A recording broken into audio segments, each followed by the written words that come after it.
Good morning. We're glad that you're with us. It's good to see everybody as always. You know, one of the things that an old preacher told me before I took this job is he said there are 3 subjects you should never talk about: kids, money, and politics. And we're going to hit all 3 today. I'm doomed. If you would, take your Bibles or devices, open them to Luke chapter 12. And if you would, if you have your Bibles, just kind of loosen your fingers up good, because we're going to do some flipping, searching through the book.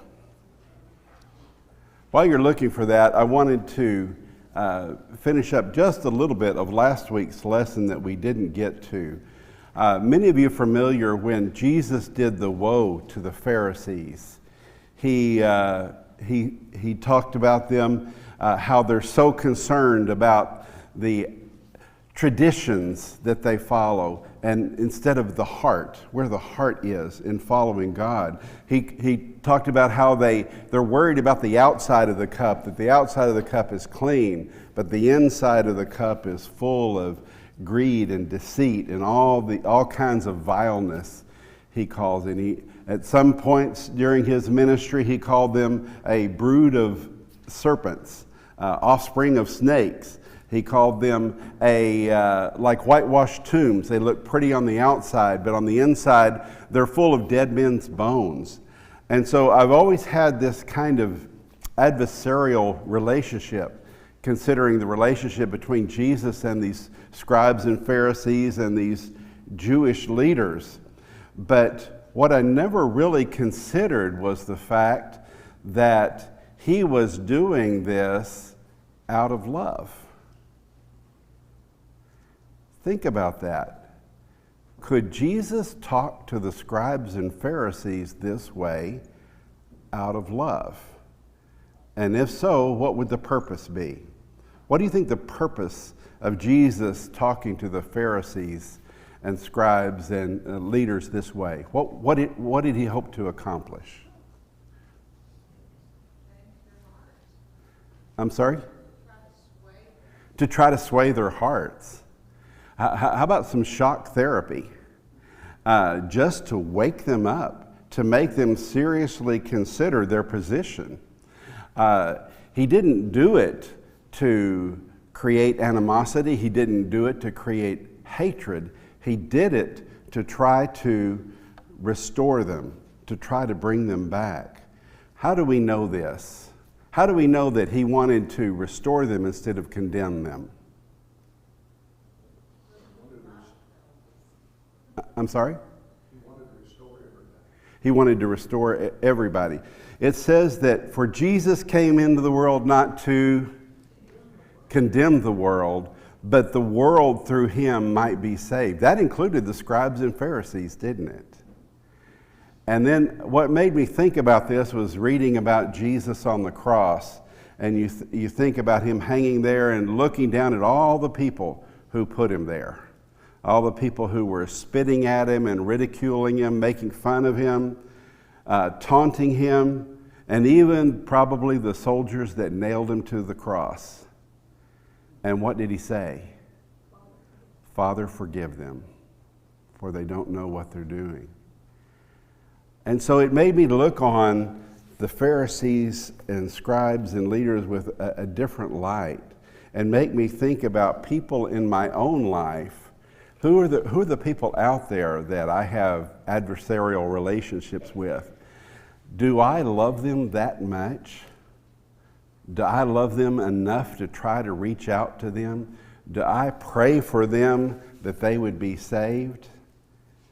When you think about adversarial relationships and wanting that person to be saved, I thought about a reunion in heaven.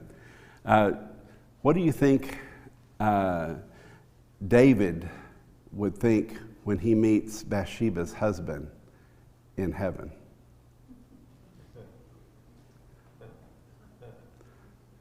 pretty difficult to consider, isn't it? That somebody you wronged so badly would be there in heaven with you. Or think about the opposite. What about Uriah's position and David being there? How would he feel? How would I feel if the person that hurt me the most in life made it to heaven? Would I want them there? Jesus wanted the Pharisees and scribes there so much that he was willing to die for them. And so when we think about the woes and we read about the relationship with the Pharisees, instead of looking at ridicule, how could they do that? How could they be that way? Think about, what about people in my life? Are there people that I need to care about that much to consider even dying for their souls? Okay, let's open up to Luke chapter 12. We're going to be reading verses 13 to 34. Someone in the crowd said to him, "Teacher, tell my brother to divide the inheritance with me." But he said to him, "Man, who made me a judge or arbitrator over you?" And he said to them, "Take care and be on your guard against all covetousness, for one's life does not consist in his abundance of his possessions." And he told them a parable, saying, "The land of a rich man produced plentifully. And he thought to himself, 'What shall I do? For I have nowhere to store my crops.' And he said, 'I will do this. I will tear down my barns, and I will build larger ones. And there I will store all of my grain and all of my goods. And I will say to my soul, Soul, you have ample goods laid up for many, many years. Relax, eat, drink, and be merry.'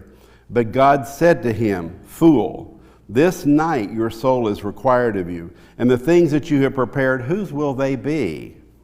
So is the one who lays up treasure for himself and is not rich toward God.' And he said to his disciples, 'Therefore I tell you, do not be anxious about your life, what you will eat, nor about your body, what you will put on. For life is more than food, and the body more than clothing. Consider the ravens, how they neither sow nor reap. They neither have storehouses nor barns, and yet God feeds them. Of how much more value are you than the birds? And which of you, by being anxious, can add a single hour to his lifespan? If then you are not able to do a small thing as this, why are you anxious about the rest? Consider the lilies, how they grow. They neither toil nor spin. Yet I tell you, even Solomon in all of his glory was not arrayed like one of these. But if God so clothes the grass, which is alive on the field today and tomorrow is thrown into the oven, how much more will he clothe you, O you of little faith?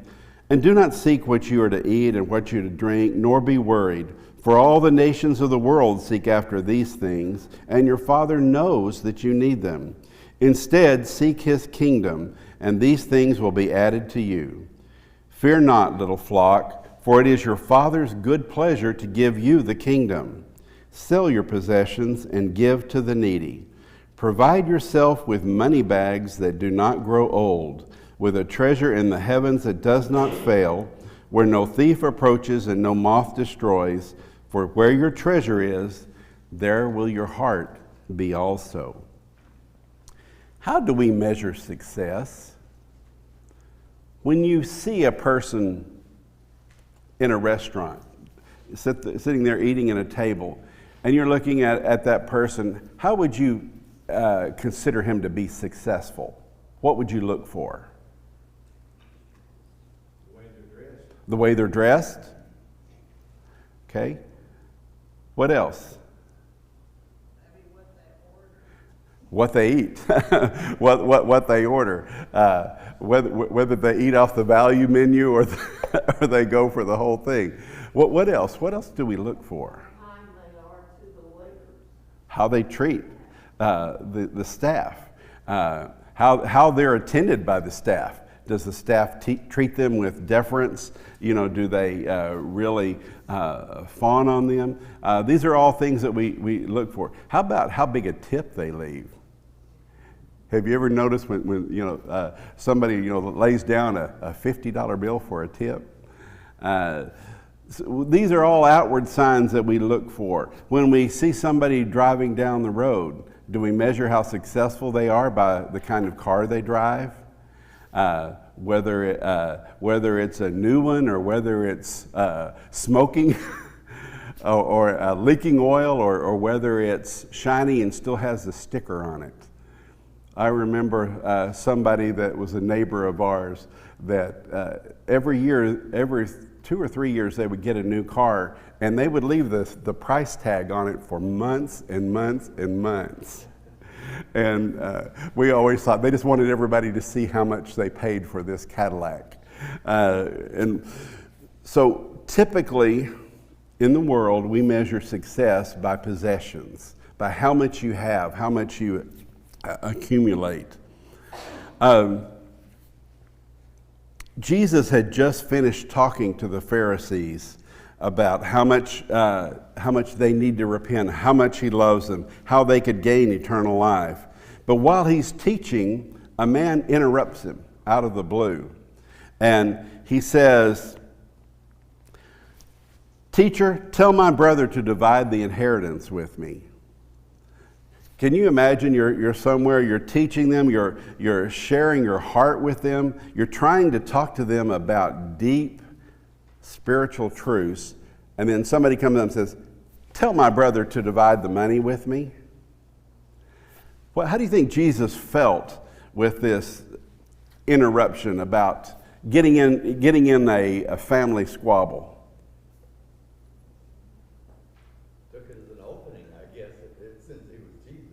Okay, it was an opening. I think sometimes we try to call those teachable moments. You have those occasionally with your kids when they may say something or a situation come up where you have an opportunity to just take a moment, take a little sidestep, and take a moment to teach and instruct. And so sometimes when we're teaching a Bible class, we call those rabbit holes.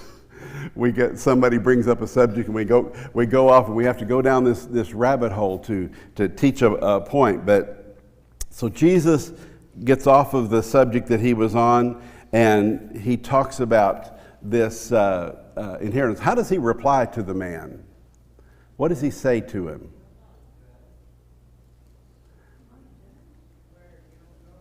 I'm sorry? Okay. Beware of covetousness and greed. But he says, am I an arbitrator? Why are you getting me involved in this? This is a family thing. Was it very common for the rabbis at that time to be arbitrators, to get involved? It really was. Isn't that kind of how the judges were originally established? Moses said, I can't constantly handle all of these issues between people. And so God had him appoint some men. And then later on, as after Moses and Joshua, there came a period of judges. And the judges helped decide these kind of issues. And then later on, the priests and rabbis got involved. And so it wasn't uncommon for someone to approach this. And this particular man, perhaps he realized that Jesus was an up-and-coming teacher, and he wanted to get him on his side very quickly. And he wanted to get on his good side. Perhaps his brother was even standing there beside him. Tell him to divide the inheritance with me. He was worried about how much he was going to receive. And so instead of answering him directly, he says, who made me judge or arbitrator between you? Meaning the both of them. And he gets into this parable of the rich fool that we're all familiar with. It's kind of interesting. Does Jesus, in this parable, does he condemn money? No. Does he condemn being rich? He's dealing with something. The Lord's trying to get his attention on that, and does. I don't know if you all heard him say, during that short passage of story, there's 6 eyes and 5 mice, where he's only concerned about himself. But you mentioned his heart. Let's talk about his heart for a minute. Does Jesus say that this man was dishonest? I mean, there are times when he talks about people and money, he talks about how they're dishonest with the scales and they're dishonest in taking advantage of poor people. Is Jesus accusing this man of any dishonesty? No. Is he accusing him of taking advantage of people? No. I mean, by all accounts, don't you consider that this man is probably an upstanding businessman? It sounds like he was very skilled. It sounds like he was very talented, very knowledgeable. He was able to build his business up. He was able to develop a business plan. He was able to provide for his family. So, you know, at this man's funeral, there were probably a lot of good things to say about this man, wasn't there? He was honest. He was probably a pillar of the community. He was had probably a lot of fine qualities. They could talk about the things that he acquired. But what would they say about his heart, about his compassion, about his love for fellow man, about his contributions to the poor? He was very successful. It seems like he was honest. But when Jesus calls him fool, is he condemning him or is he trying to wake him up? He's trying to wake him up. He's trying to help him to realize that he was a fool because he was concerned about himself and no others. So what we see here, and I think this is a key point, that it is not the acquisition of wealth that Jesus is concerned about, it's the disposition of wealth. What you do with it, that he seems to be caring most about. If someone would turn to 1 Chronicles chapter 4, verse 10. 1 Chronicles chapter 4, verse 10. I'd like to read that.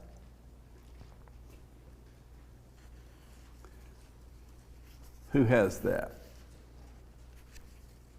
This is a very familiar passage to a lot of people. It's been used in books, it's been used on posters, it's been used by several preachers of what you would call the health and wealth movement. If someone has that, if they would read that.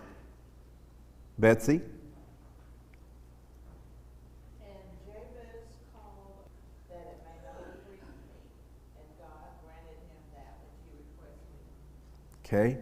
This is what's called the prayer of Jabez, that many people have read the book of the same name. He prays that God would enlarge my territory.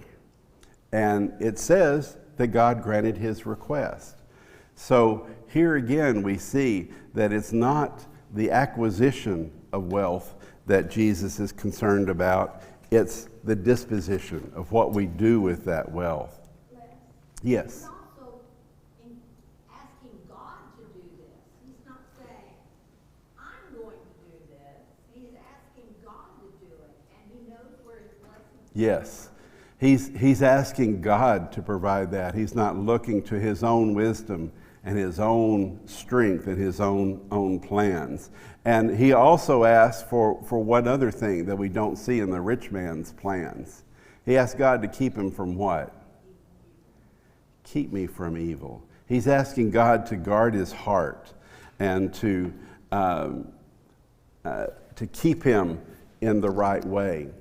One of the things that when we talk about the acquisition of wealth and the maintenance of wealth is when we measure success by how much we acquire and how much we're able to accumulate, when success is threatened, what is the first things to go? Think about that. When your success is threatened, when there's a downturn in the economy, what are the first expenses that we tend to cut? What you give away. What you give away many, many times is the first item that's cut. When we look at it, there was a story once about a young boy that he was given 2 nickels, and he and his mom were walking to the church, and there was a wooden sidewalk that had planks, and he's going along and he's playing with his nickels, and he drops his nickels.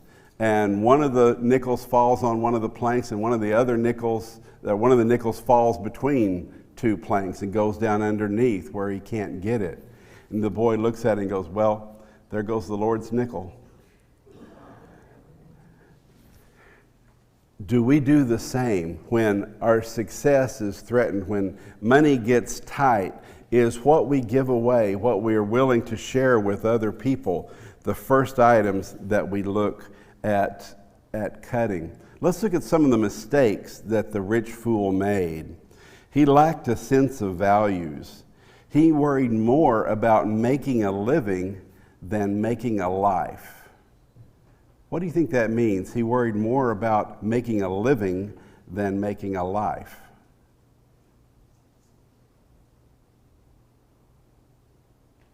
Focused on the physical things of this world rather than upon the relationship. His focus was entirely on what's here and now, not then and there. Jesus goes on to say about storing up for ourselves treasures in heaven rather than treasures on earth. And his focus was entirely upon laying on treasures for himself. If someone would turn to 1 Timothy chapter 6, verses 9 and 10, and someone would turn to Matthew 6, 19 and 20.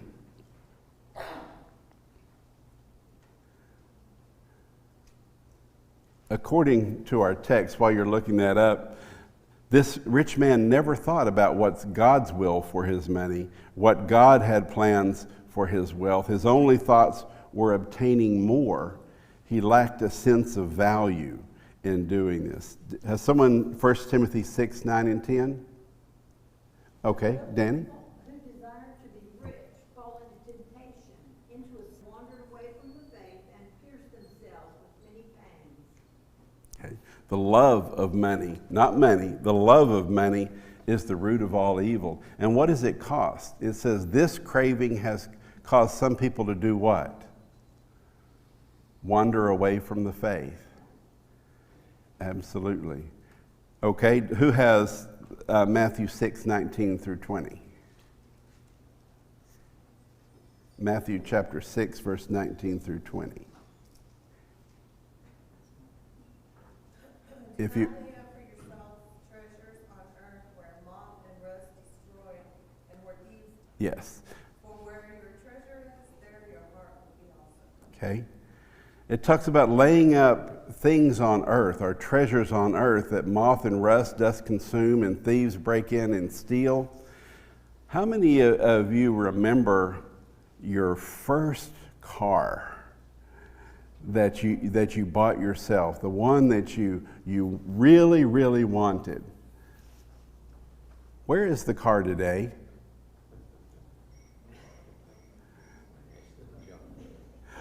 I don't know what, I heard crickets. That's where my car is. It's in the junkyard with the crickets. That car that I was so proud of, that I was so concerned about, and that was my baby. It's in the junkyard. It's probably been pieced out, and it may even be crushed and sold as scrap. Betsy? Sometimes, in my case, the first car that I bought wasn't what I wanted, but it was what I could afford. And so, you know, there was no, what shall I say, lusting and longing. It's what you could afford. But then hopefully later on you were able to find one that you did want. The desire for these possessions sometimes can cost us much more than we think. And I tell this story, and I'm very blessed in that my son says he doesn't remember it, but I remember it like it was yesterday. I remember the first car that I bought that was new for me. I was so proud of that car. My son was probably 4 or 5, and we had gotten him a little bicycle that had the training wheels on it. And he could only ride in the driveway, and he was riding around the cars. Then he started going between the cars. And I told him, don't go between the cars, you're going to scratch one of them. And he said, okay. And so he was riding around the car. Well, I went inside. I came back outside after a little while later, and there was a scratch on my car about this long.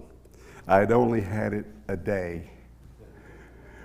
I was so mad. I'm ashamed to say I was mad at my son for 3 days. I just could hardly stand to be around him. And I think about what that car almost cost me.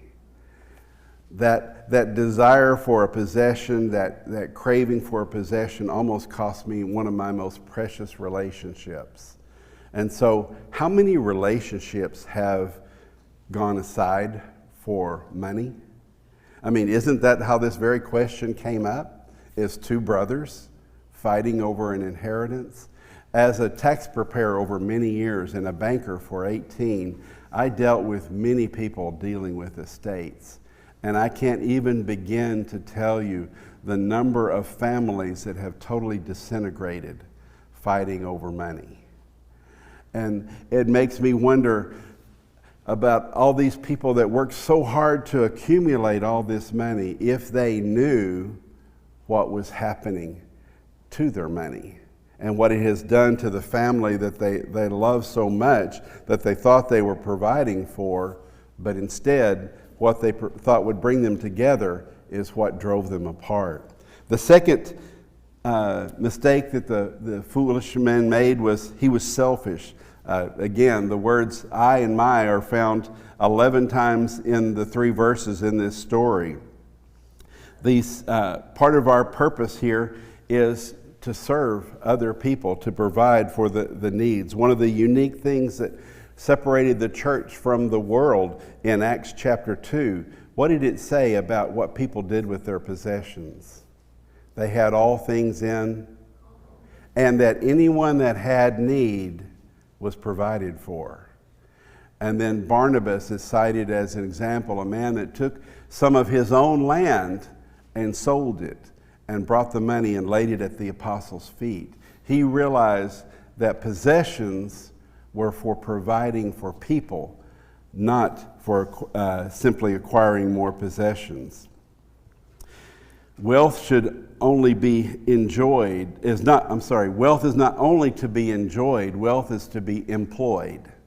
In other words, we're supposed to put our wealth to work for us to make the lives of our other people, our family, our brothers and sisters in Christ better. He made the mistake of he thought he could provide for his soul with material things. So many people have acquired so many things, and you need to Google this sometime and just see what I saw yesterday. You would be surprised at how many people are buried with items from their wealth. It's amazing the number of people that have been buried in hundreds of thousands of dollars of cars. There is one man that even had a recreation of a room from his mansion built underground, and he was buried in this with some of his collections, art and jewelry and things like that, in a sealed underground vault. He thought he could take it with him. But how many times have we seen people that have acquired wealth at the end of their life find out that they have a hole in their heart that money can never fill, that money can never truly buy happiness, can it? It can never buy contentment. The pursuit of money is the opposite of contentment. It's hard to be content when we're driven only for acquisition. How many of us have thought, well, if I could have that better job, or if I could just get that promotion, if I could just win the lotto, I would be happy. If I just had $10,000 to pay this off, I would be happy. Happiness cannot be tied to money. He thought he had a lease on life. He thought he had many more years to live. Soul, you have many goods laid up for many, many years to come. But what did God tell him? This night, your soul will be required. He had a lot of plans, didn't he? He had a lot of ideas about what he was going to do for himself, what his retirement was going to be like, what he was going to do with all of his wealth, and how he was going to continue to acquire that. But those plans disappeared overnight. I can relate to this more than ever. I've shared the story with you of my car accident a few months ago. I had plans for that day. I had things that I was going to do. I had things that I had planned to do for that week, that month, this year, and then all of a sudden those plans didn't mean anything. In just a moment, my life had changed. And we read in Psalms 49:10 that our life is but a vapor, here today and gone tomorrow. If we were better to understand this point, we would take advantage of more opportunities. If someone turned to James chapter 4. James chapter 4.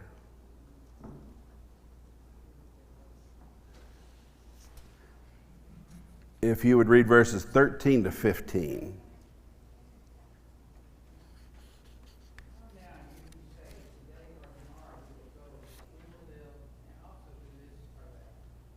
Okay? It talks about making plans and that our life is but a vapor. It says instead of saying, I'm going to do this or I'm going to do that, instead we should say, if the Lord wills, if I live, I'm going to do this or that. Do you think that's what he's really talking about? Do we need to say those exact words every time we're going to do something? Well, if the Lord wills, after church today, I'm going to go eat lunch. Is that what he's wanting us to do, is add that phrase in front of everything that we want to plan to do? He's saying we ought to have that attitude. Okay. That should be our attitude. Whatever God wills, that's what we're going to do. That's right. That's the attitude. It's not the words that he's looking for. It's the heart. The attitude of every moment we have is a gift. Every moment we have to spend on this earth is a gift from God that we should use, and we should use well. In considering the parable of the talents, do you remember the man that was given the 10 talents, and the man that was given the 5 talents, and the man that was given the 1 talent? What was the reason the man with the 1 talent was condemned? Betsy?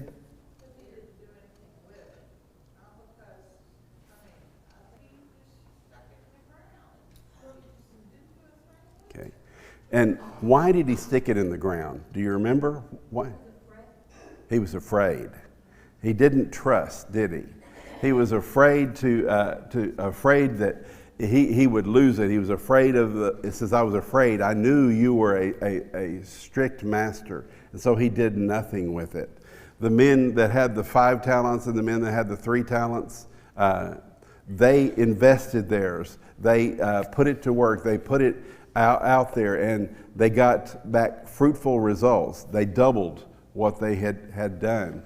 So what Jesus was saying there is the man with 5 talents, did he have more reason to be afraid than the one who had the 1 talent? Absolutely. He had much more at risk. So is it only the rich people that have a problem with money? No. It doesn't matter how much you have, whether you've been given 5 talents of silver or 1 talent of silver. If your only concern is hanging on to it, if you can't trust that God is going to provide, that is the heart of the matter that Jesus is trying to get to.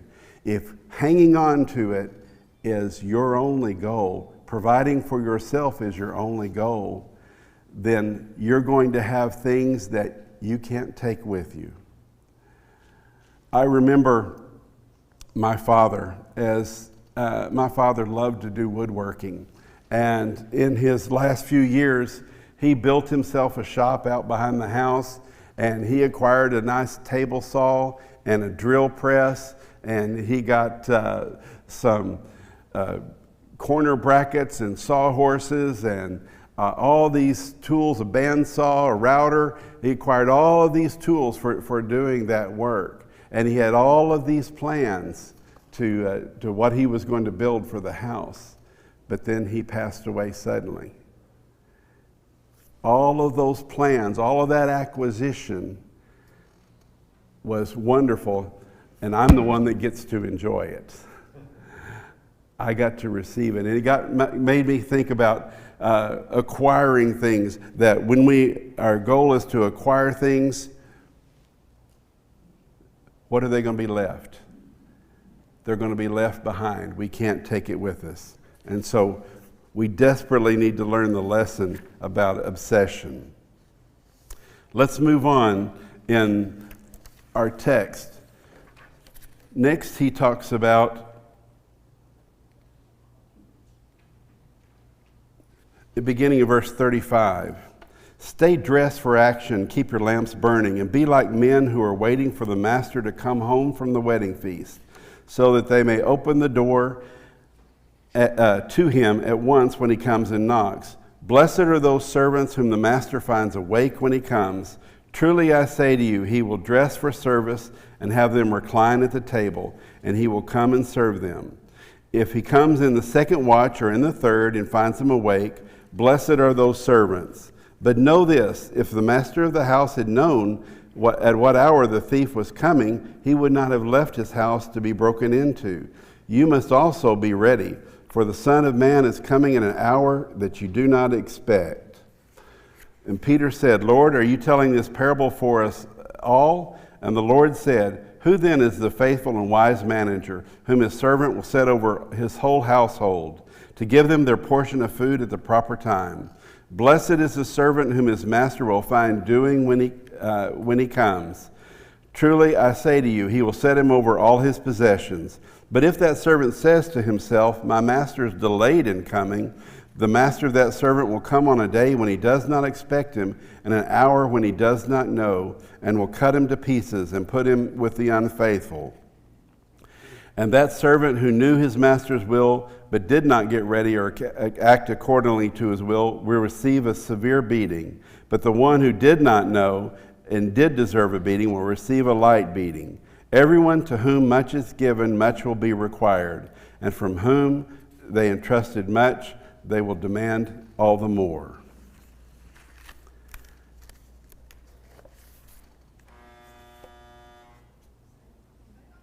First bell, is that first bell or second bell? First, okay.